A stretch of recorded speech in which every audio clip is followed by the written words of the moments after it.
رب العالمين horta marka hore waxaan aad iyo aad ugu mahadnaqayaa magaalada wadamada ka qayb galay saxaas Ethiopia iyo DB World ay Imaaraadku leeyihiin iyo Soomaaliya waxaan baleenayaa waa talaabo aad iyo aad u soo dhaweynayno waxa halka ka muuqata arrimo badan waxa ka muuqata in Soomaaliland ay noqotay dal la aamini karo oo la isku haleyn karo oo heshiis geli kara oo la maal gashan kara way ka dhalatay halka waxa ka maratay wadamada IGAD amba Horn of Africa halkii colaad u dhaxan jirtay inaynu cooperation wada xaqabsi iyo magaalada integration economy integration oo bilaabmay beyond the crisis marka waxaan inaga dhamaaday in Soomaaliya hagaagta hadii la yiraahdo heshiiskani waa heshiis Soomaaliya sharci u leedahay heshiis hore badan adduunka la gashay waa de facto state waxa heshiiskan Soomaaliya dawladda Soomaaliya iska magaca waxaan ku heshiinay markaan ahayn wada hadalada Soomaaliland iyo Soomaaliya 2013 Istanbul in wadan kasta uu xaq u leeyahay wixiisa inuu horumarkiisa samaysto taas waa tilay nagu sameeyay special arrangement-ka Somali Compact mashruuc loo oran jiray madaxweynaha Soomaaliland iyo madaxweynaha hore Xasan Sheekh labada madaxweyne horeba waxay ku wada shireen 2014 December Djibouti lagu yeeshaan wixii horumar aan magaaladaas aan qolka xaq u leedahay marka waxaani taasoo inay dhex taalay marka ninkan iska hadlaya kolba wad ogtiino mid NGO yar haysan jiray oo kolba ka dhigan madaxweyne tamay laga soo qaado ninkan la yiraahdo khayr waxa weeye waa mid iska daa Soomaaliland Soomaaliya horta wax la yiraahdo oo federal government ma jirto waa magac la sameeyay oo lagu qabsado doonaya in shabaabtan lagu la dagaalamo khayraadka Soomaalina lagu qaato hadduu naf leeyahay saddex gobol oo Jubaland la baxay ayuu Axmed Madow isku dubaritay oo xaq u lahayn hadduu xaq naf leeyahay dekada Boosaaso Abdi Wali Gaas isagoo waxaan dawlad regional state ayuu si independent u isticmaalaa marka waxa Soomaalidu tiraahdaa aba ka yariga cilo ka weyn igu soo dah Abdi Wali uu ka baqay inagana oo masterkiisa hore ma ogtay marka waxa weey ninkan dilaalis baa lagu sheegay oo Somali Gas and Oil company oo ay aragtay deeqa tiriba marka uu joogay meesha markii arinta dhacayso dilaalis laantaas marka anagu ognahay maanta Soomaaliya waxaan dawlad lagu sheegay waxa gacanta ku haya Axmed Madow Farmaajo iyo Axmed iyo Abdi Wali Gaas marka Farmaajo la macaamilna saacid ma dooran wuxuu leeyahay walaa doortay Soomaaliya doortay waayo heerkooda xitaan dooranay wala magacaabay Farmaajo madaxweyne Farmaajo insha Allah taala ka wada xiriirina inuu waxan la qabo dilaalkan iyo inuu isagu ku kooban tahay waxaan inuu isagu ku kooban tahay laakiin waxaan sheegaynaa inaanu ka talin karin isaga inanta yar magaalada Soomaali Bantugi wasiirka dekedaha ya kama berbera kama talin karaan waa qaladkan saxayno 60 kii dhacay inta la dalkeega waxaan aqooniba oo ka hadlo waxaan kale aanu sheegaynaa shacabka reer Soomaaliland wasiir kharijiyaha Djibouti waa aragteen halku istaagay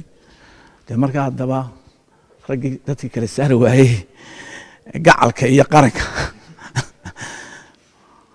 taasoo inoo marxad falay Djibouti ka agtahay marka absiyaasha waxaan leeyahay baasha qaranka iyo siidinimadu meel ma wada galaan qaranka ayaa ka muhiimsan muddo gudoomiye waxa hadda wasiirka arrimaha dibadda wuxuu taageeray dawladda federaalka joojintaas ay sheegtay inaanu sharci darro tahay heshiiskaas waxaan leeyahay Somaliland iyo Soomaaliya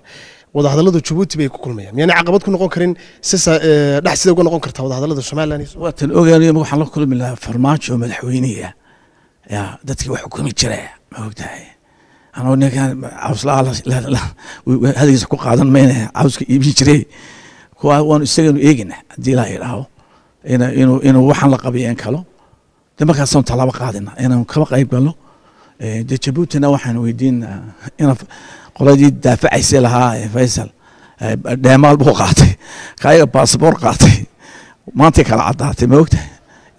iyo macawiso ma ogtahay marka iyagana kaasan waan eegaynaa waan ka tashananaa oo tegayna madaxweynaha cabdiraxmaan waa is arkaynaa mowqif midaysan baanu ka gaadhinaa mowqif midaysan laakiin waxaan idiin sheegayaa waxa ogaataan cadaawadda idiin qaban madaxda halkaas ee fashilantay laakiin shacbigaa magaarsa uu ka soo jeeda ninkaasi waa beelcee beesha habari hawiya la yidhaha annagu xumaan uma qabno isagay arrintu ku koobantay isagay ku koobantay wax dowlad la yidhaha somaliland federal government ma jirto waa lagu macaamiliyo soomaali lagu baabiinayo oo dhalinyarta lagula dagaalamayo khayraadka lagu guranayo laakiin wax dowlad yidhaha halkaa kama jirto soomaaliya laba wadan bay ka tahay somaliland iyo soomaaliya tani waa jirtaa somaliland waa jirtaa oo adduunka la macaamishaa laakiin wax soomaaliya ma jiro degmo qor ma haysto ma tegi kara xalane kismaayo wax uga dhow uhura uga dhow oo kenya gacanta ku haysa berbere muxuu ka yaqaana waxa weeye waa nin iska laabkacay laakiin shacbigaana waxba u sheegeen min hawiyaha la yidhaho shacbigii aan wanaag naga dhexeeyo wixii waa qabiilka jubba haysta ka baydhaba haysta ka majeerteeya haysta ka golaha dhexa haysta west government dowladnimeeda shuruudii dowladnimeeda ma jirto inagu baa dowladda federaalka haye dowlad qabaa'ilka ku qora weligiin ha qorin dowladda ku qorina ha ku qorin inagii baa boormoodgelin waxaan jirin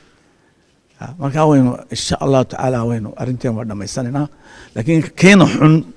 waxaa ka xunkaasi ka inaga inagu jira ilaa kala garayna gacalka iyo qaranka iyo magaranaysaa sharafta iyo dowladnimo kala garayna martida jecel inuu marti noqdo baasaboor martiyo uu qaad martiyo uu macawiso martiyo kaa la hadla mudane gudoomiye marka laga tago isdifaacidda somaliland soomaaliya adigu siyaasi baa tahay waxbaad magaranaysaa sii ogaan kartaa miyaad u malaynaysaa khatar inay somaliland kaga soo socoto soomaaliya maxay khatar haysaa baarlamaanka kale waxaa la hadal hayaa inay warba baarlamaanba jira oo ay cunaqabatayn saari doonaan yaa idiga wax weyn ka dhigaya maxay jiraan deer waxa ma jira ma jiro baarlamaan ma jiro shakhsiyaad laga soo waray qaar inaga xitaa ku jira man baarlamaan ma jiro dowlad ma jirto maxaa maba jiraan ma awood bay leeyihiin maanta Ethiopia isku hortaagan ma awood ay isku hortaagaan imaaraadka leeyihiin ma awood Soomaaliland ku leeyahay ayaa jirta maxay nagu sameyn karaan xoog inaga ma qaadi karaan inaga ciidan badan ma jiraan beer aan waxba jirin oo mass media social media ka noolyihiin iyo isku tasawira meelahaas iyo kubad dal wadankiisa hagaajisay ka qayb shirkiisa dayaalad ka hayso maanta charter dayaalad buu ka haystay freedom flight layra marka Soomaaliland waxa isku haleynaysa Ethiopia ma anaga isku haleyn waxa amaarin ugu maan ku leeyahay dawladahaas talaba kama qaadi kara inaga talaba inaga qaadi kara muxuu awood ugu leeyahay ka yaray magaranaysa NGO ka shaqeyn jiray Norwegian Refugees and Council ka shaqeyn halkan nala joogay waa daayeer weeyaan kursi aanu qalin la saaray